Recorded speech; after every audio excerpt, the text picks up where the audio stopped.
Hello and welcome back to the YouTube channel of JK Civil Services. As you know, my name is Sonali and this is your final and last video of poverty. With this topic we are done with one of your head under your syllabus, ठीक है, economic syllabus. तो हम discuss कर लेते हैं आपका आज का टॉपिक, ठीक है. देखिए, कल के सिलेबस में हमने आपके मेजर्स को डिस्कस किया था, आपकी कमेटीज को डिस्कस किया था और डिस्कस किया था आपके यूबीआई को, that is your universal basic income. आज के टॉपिक में हम डिस्कस करेंगे आपके जो कॉन्सेप्ट है अनएम्प्लॉयमेंट का, ठीक है. देखिए, अनएम्प्लॉयमेंट क्या होता है? Unemployment is the one who has the, जिसके पास एबिलिटी हो. एबिलिटी का क्या मतलब होता है? जिसके पास क्षमता हो काम करने के लिए. वो कोई सीनियर सिटीजन नहीं होना चाहिए, वो आपका कोई 8-9 साल का बच्चा नहीं होना चाहिए, ठीक है. दूसरा है विलिंगनेस टू वर्क, मतलब वो इच्छुक भी होना चाहिए, वो काम करने के लिए तैयार भी होना चाहिए, ठीक है. थर्ड है आपका is of working age. Working age का क्या मतलब है? वो 15 to 60 ईयर्स की एज में फॉल करता होना चाहिए, मतलब कि वो यंग होना चाहिए और वो कोई भी चाइल्ड या सीनियर सिटीजन, मतलब आपको तो पता ही होगा जो 14 ईयर्स से जो भी नीचे के बच्चे हैं, ठीक है, उनको इलीगल रखा गया है, वो एम्प्लॉयमेंट नहीं कर सकते. तो इसका मतलब यही है कि वो वर्किंग एज के होने चाहिए. And do not get at current wage rates. Current wage rate का मतलब क्या है, यहाँ पे मैं आपको समझा देती हूँ. देखिए, फॉर एग्जाम्पल हमारे यहाँ पे ग्रेजुएट्स हैं, अंडर ग्रेजुएट्स हैं या बीटेक एमटेक डिग्री होल्डर हैं, ठीक है. अब उनको जो है वो काम नहीं मिल पाता है जितनी उनके पास स्किल है, ठीक है, और एजुकेशन है. उनको ज़्यादा से ज़्यादा, जैसे आज का करंट इशू भी है कि जो एमटेक होल्डर है उनको एम्प्लॉयमेंट ही नहीं है, वो मजबूर हैं कि वो काम करें किस पे, जैसे पीएन है या कोई भी टेक्निकल वर्क है उस पे काम करें. तो वेज रेट का मतलब होता है जितनी उनके पास कैपेसिटी है, ठीक है, उस पे उनको काम नहीं मिल पा रहा है, वो हो गया आपका अनएम्प्लॉयमेंट. दूसरा जो आपका कॉन्सेप्ट है वो है अंडर एम्प्लॉयमेंट का. देखिए, अंडर एम्प्लॉयमेंट को हम एम्प्लॉयमेंट का ही एक फीचर बोलते हैं, ठीक है, और ये भी सिमिलर ही होता है आपके करंट वेज रेट की तरह. देखिए क्या लिखा है, it is a situation when person is employed, जहाँ पे पर्सन जो है वो एम्प्लॉयड होता है below his education and skill. मतलब वो एम्प्लॉयड तो है बट उसकी जो एजुकेशन है और उसकी जो स्किल है उससे नीचे वो पोस्ट करता है, मतलब उसके नीचे का जो उसको एम्प्लॉयमेंट है वो मिल रखा है. और क्या लिखा है, it is also a part of unemployment. और ये जैसे कि मैंने आपको पहले बता दिया, ये अनएम्प्लॉयमेंट का ही एक फीचर है. यहाँ पे एक अलग से टॉपिक था ये, तो मैंने आपको डिस्कस कर दिया, ठीक है. इसके बाद हम बात कर लेते हैं आपके टाइप्स ऑफ अनएम्प्लॉयमेंट की, ठीक है. देखिए, अनएम्प्लॉयमेंट को ब्रॉडरली 2 टाइप्स में डिवाइड किया गया है, ठीक है. एक है आपका वॉलंटरी अनएम्प्लॉयमेंट. वॉलंटरी से आप देख ही पा रहे होंगे, वॉलंटरी का मतलब होता है अपनी मर्जी से. और दूसरा है आपका अनवॉलंटरी अनएम्प्लॉयमेंट, ठीक है. वॉलंटरी अनएम्प्लॉयमेंट का मतलब होता है when one is able to work, वो चाहता है कि काम करे, मतलब वो एबल भी है, यंग भी है और जॉब चाहता भी है, वो काम, सॉरी, एबल है मतलब वो काम, एबिलिटी है, वो यंग है, ठीक है, और जॉब्स भी अवेलेबल हैं, बट वो चाहता नहीं है कि वो काम करे, मतलब वो अपनी मर्जी से नहीं चाहता कि वो काम करे, ऑल्दो वो यंग भी है, ठीक है, और जॉब्स भी अवेलेबल हैं. अनवॉलंटरी अनएम्प्लॉयमेंट क्या होता है? जहाँ पे ये एक सिचुएशन होती है जहाँ पे ये किसी भी, देखिए फर्स्ट मैं आपको ये समझा दूँ कि अनवॉलंटरी जो अनएम्प्लॉयमेंट होता है ये किसी भी कंट्री के लिए सबसे ज़्यादा खतरनाक होता है, ठीक है. वो क्यों होता है? क्योंकि इससे जो क्राइसिस है ना, सिविल क्राइसिस आने की बात हो सकती है. देखिए, अब पढ़ लेते हैं ज़रा, थोड़ा सा है क्या ये. देखिए, ये एक ऐसी सिचुएशन होती है जहाँ पे एक इंडिविजुअल होता है, वो विलिंग होता है, वो चाहता है कि वो काम करे, बट जॉब्स ही अवेलेबल नहीं होती हैं, ठीक है. तो ये आप सिचुएशन देख सकते हो, हमारे जो यूटी है हमारा, ठीक है, जो जम्मू कश्मीर यूटी है हमारा, वहाँ पे भी लगभग इसी टाइप की जो है अभी कंडीशन चल रही है, जहाँ पे बच्चे ग्रेजुएट्स हैं जो बीटेक एमटेक होल्डर है, बट उनको जॉब्स ही अवेलेबल नहीं है. यहाँ लिख रखा है कि ये किसी भी इकोनॉमी के लिए डेंजरस होती हैं जहाँ पे number of graduates MTech holder facing unemployment, ठीक. अब जो ये अनवॉलंटरी अनएम्प्लॉयमेंट होती है ये डिफरेंट टाइप की होती है. फर्स्ट है आपका structural, disguised, chronic and casual. इसको हम आगे वाली स्लाइड्स में डिस्कस कर लेते हैं.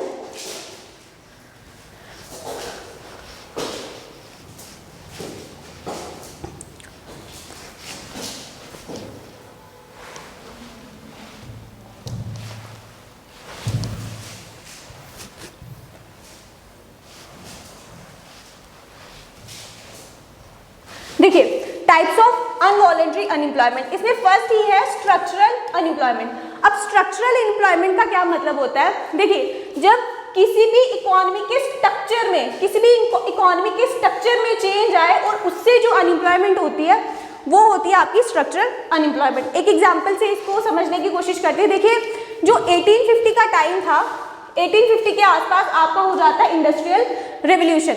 देखिए उस टाइम पे जो इकोनॉमी थी हमारी, जो स्ट्रक्चर ऑफ इकोनॉमी था वो मैनुअल लेबर का था, मतलब वहां पे जो लोग थे वो खुद काम करते थे। पर इंडस्ट्रियल रेवोल्यूशन के टाइम पे क्या हुआ कि वो मैनुअल वर्क शिफ्ट किया आपके मशीन बेस्ड इकोनॉमी पे, ठीक है। तो जहाँ पे मैनुअल वर्कर्स जो थे वो सिर्फ जहाँ पे 5 लोग काम करते थे, अब मशीन बेस्ड इकोनॉमी में वहां पे क्या हुआ कि सिर्फ 2 वर्कर्स की जो है वो जरूरत पड़ने लगी उनको ऑपरेट करने के लिए।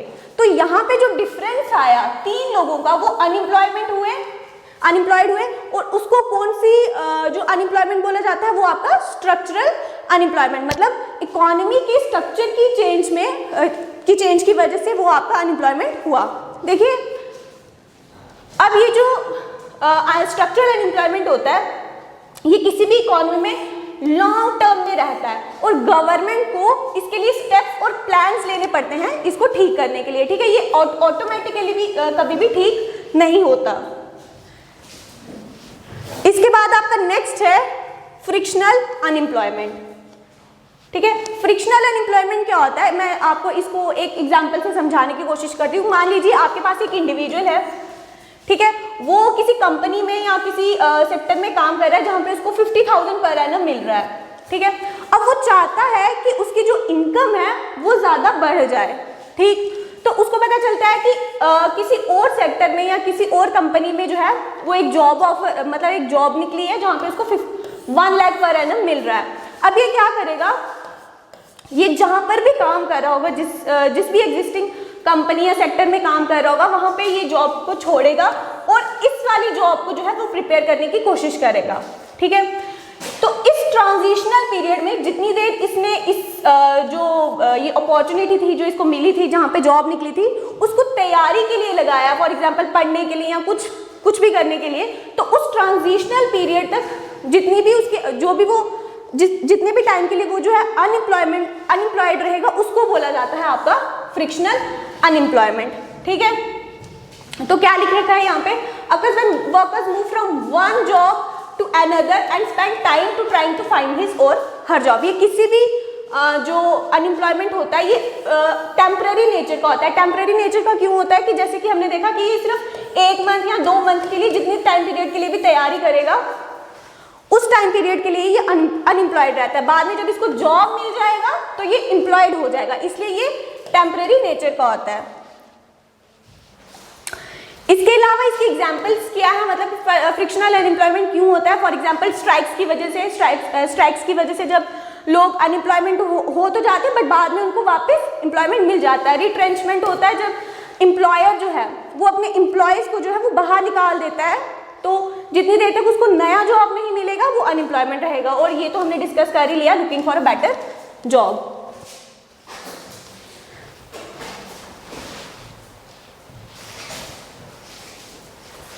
अच्छा, नेक्स्ट है आपका डिसगाइज्ड अनएम्प्लॉयमेंट। डिसगाइज्ड अनएम्प्लॉयमेंट क्या होता है, देखिए जहां पे पीपल आर मोर, ठीक है, ज्यादा लोग होते हैं देन एक्चुअली नीडेड, और इसमें मार्जिनल प्रोडक्टिविटी क्या होती है, मार्जिनल मीन्स एक्स्ट्रा, ठीक है, जो आपकी एक्स्ट्रा प्रोडक्टिविटी होती है या जिसको हम आउटपुट बोलते हैं वो आपका 0 रहता है। इसको एक एग्जांपल से समझने की कोशिश करते हैं।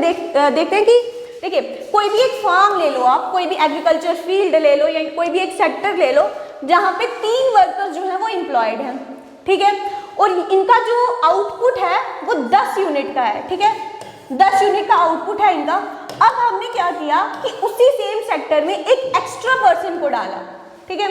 जब हमने उसमें एक एक्स्ट्रा पर्सन को डाला और उसके बाद हमने उस कंपनी का जो आउटपुट देखने की कोशिश की तो उसमें जो है कोई भी चेंज नहीं हुआ था।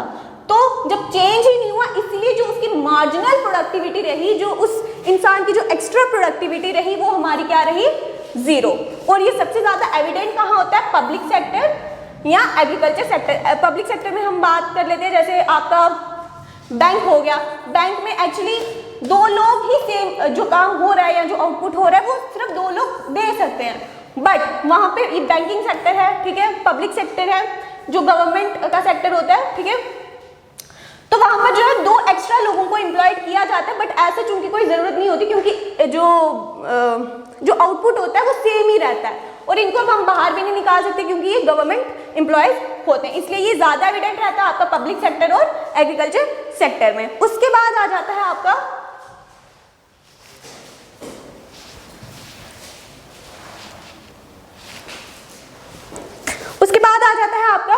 Chronic unemployment. देखिए क्रोनिक का मतलब पता है क्या होता है? क्रोनिक का मतलब होता है persistence for a longer period, ऐसी अनएम्प्लॉयमेंट जो किसी भी इकोनॉमी में ज्यादा टाइम तक रहे, ठीक है, relatively for longer period of time. और ये किस वजह से होती है? आपके विशियस साइकिल ऑफ पॉवर्टी की वजह से, ठीक है। अब विशियस साइकिल ऑफ पॉवर्टी की वजह से क्या कैसे होती है, मैं थोड़ा सा आपको एक्सप्लेन करती हूँ। मान लीजिए कोई पुअर है या फिर पॉवर्टी है, ठीक है, किसी इकोनॉमी। अब ये जो है, अगर पॉवर्टी है, कोई इंसान जो है, कोई इंडिविजुअल जो है वो पुअर है, अब उसका जो हेल्थ होगा वो भी डाउन होगा, एजुकेशन भी उसके पास नहीं होगी या फिर स्किल भी वो जो है वो नहीं पोज करेगा, तो अल्टीमेटली क्या होगा?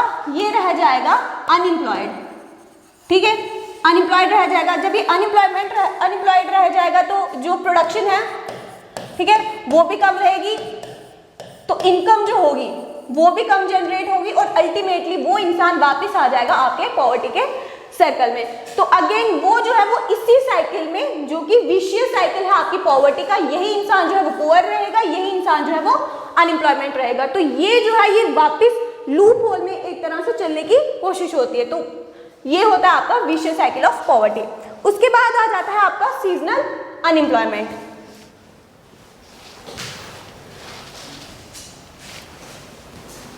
देखिए सीजनल अनएम्प्लॉयमेंट क्या होता है?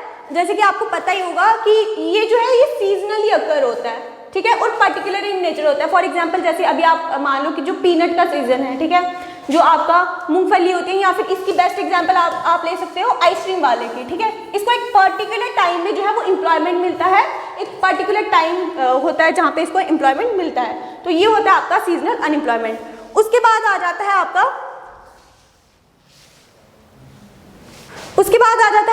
कैजुअल अनएम्प्लॉयमेंट, ठीक है। कैजुअल अनएम्प्लॉयमेंट क्या होता है? जहां पे आप वर्कर को डे टू डे बेसिस पे जो है वो अपॉइंट करते हो, जिसको हम वेजिस बोलते हैं, ठीक है,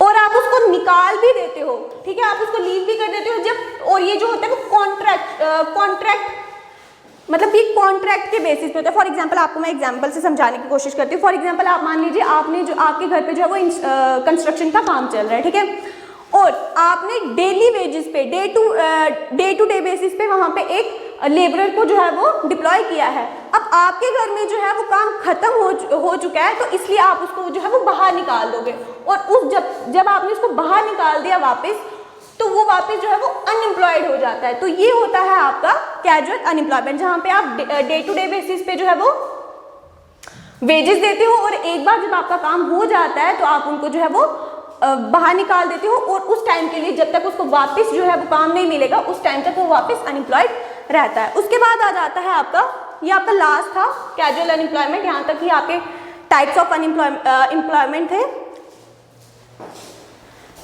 इसके बाद आ जाता है आपका पीरियोडिक लेबर फोर्स सर्वे। देखिए ये अपने आप में ही बता रहा है कि पीरियोडिकली टाइम टू टाइम जो लेबर फोर्स होती है, जो वर्किंग क्लास होती है, उसका जो है वो सर्वे किया जाता है, ठीक है। इसने रिप्लेस किया है एम्प्लॉयमेंट अनएम्प्लॉयमेंट सर्वे को। अब हम इसका थोड़ा सा डिफरेंस देख लेते हैं कि क्या है आपका PLFS एंड EUS। देखिए EUS जो है वो आपका मिनिस्ट्री एंड लेबर एम्प्लॉयमेंट के अंदर आता है, ये आपका NSO के अंदर आता है, that is national statistical office. ये जो था EUS जो था आपका एम्प्लॉयमेंट अनएम्प्लॉयमेंट सर्वे, ये आपका 5 सालों में एक बार किया जाता था, जबकि आपका पीरियोडिक लेबर फोर्स जो है वो आपका एनुअली किया जाता है, ठीक है।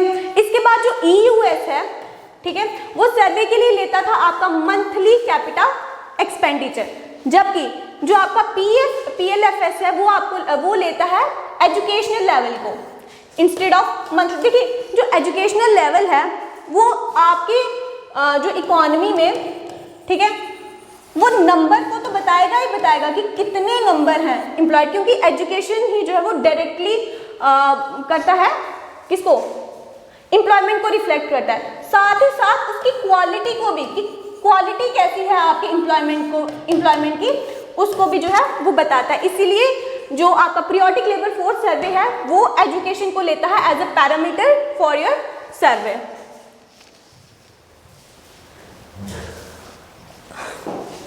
अच्छा, उसके बाद हमने बात की थी एंटी पॉवर्टी और पॉवर्टी एलिवेशन प्रोग्राम्स की।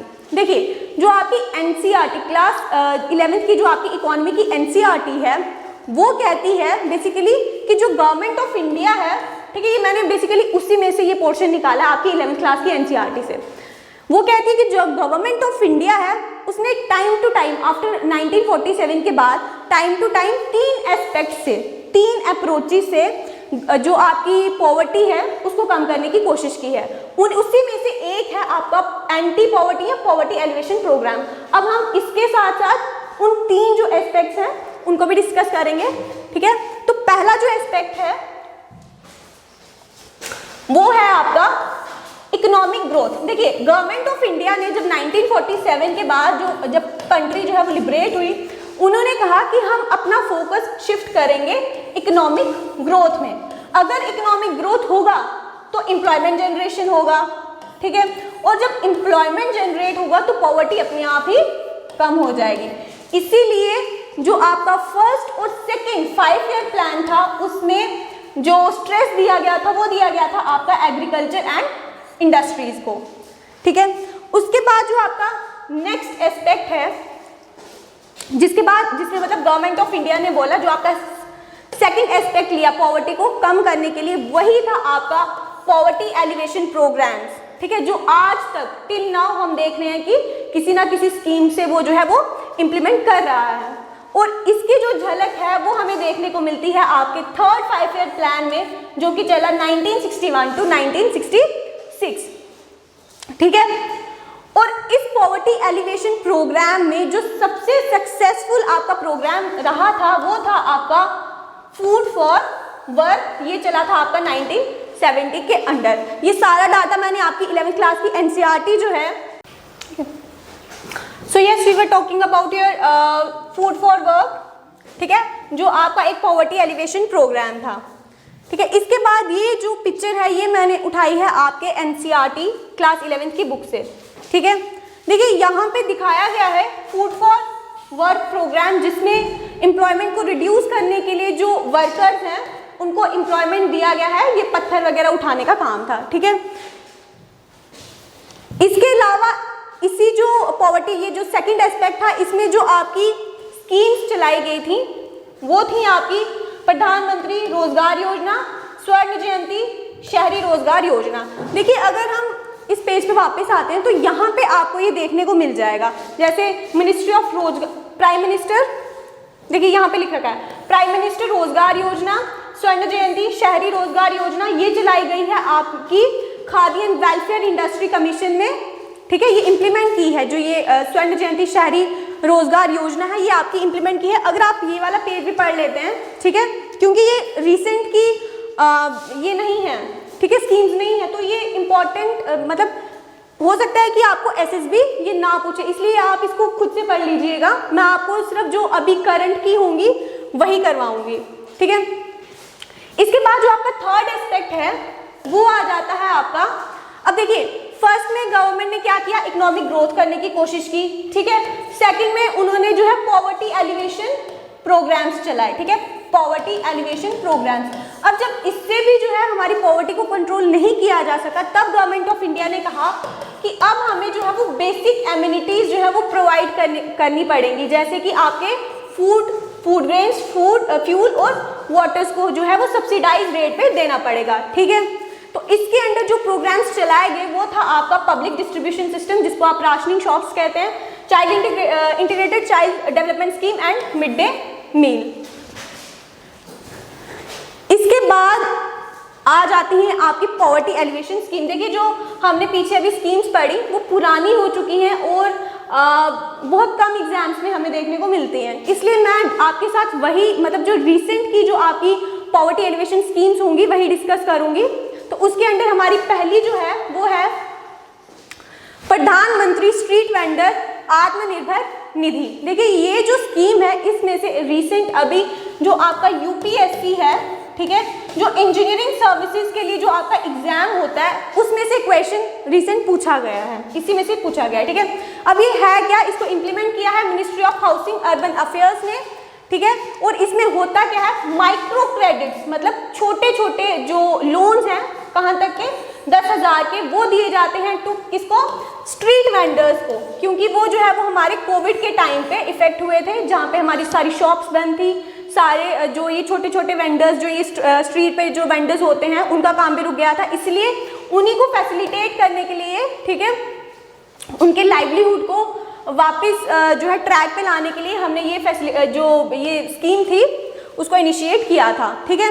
इसमें क्या होता है, वही लिखा है कि लोन जो है या जो क्रेडिट जो है वो कम रेट पे, कम इंटरेस्ट रेट पे दिया जाता है, और इसकी जो इंस्टॉलमेंट्स होती हैं वो मतलब जो स्ट्रीट वेंडर होगा जो उसको लोन दिया जाएगा वो उसको मंथली मतलब मंथ टू मंथ उसकी पेमेंट करनी है, इंस्टॉलमेंट करनी है, और कितने एटलीस्ट 1 साल के अंडर, ठीक है।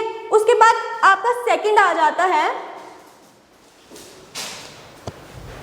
प्रधानमंत्री उज्ज्वला योजना। ये आपका 2006 में इनिशिएट हुआ है। ये किस मिनिस्ट्री के अंडर आता है, ministry of petroleum and natural gas. देखिए ये लॉन्च हुआ है 1 मई 2016 को, और इसमें जो है डिस्ट्रीब्यूट किया गया है 50 मिलियन एलपीजी सिलेंडर्स, किसको, to the below poverty line families, जो भी आपकी बिलो पॉवर्टी लाइंस जो है उनको जो है 50 मिलियन जो एलपीजीज हैं वो डिस्ट्रीब्यूट किए गए हैं, और बजट कितना रखा गया है आपका 80 मिलियन का, ठीक है। थर्ड जो आपकी स्कीम है वो है प्रधानमंत्री आवास योजना, जिसको कहा जाता है हाउसिंग फॉर ऑल। ये जो इसमें गवर्नमेंट ऑफ इंडिया ने क्या किया है, अफोर्डेबल हाउस, ठीक है। इसमें जो आपकी ये जो स्कीम थी इसमें टारगेट रखा गया था कि जो आपके पुअर पीपल हैं, ठीक है, जिनके पास हाउसेज नहीं है, चाहे वो आपके अर्बन एरियाज में हो चाहे आपके रूरल एरियाज में हो, उनको जो है वो एक पक्का हाउस दिया जाएगा,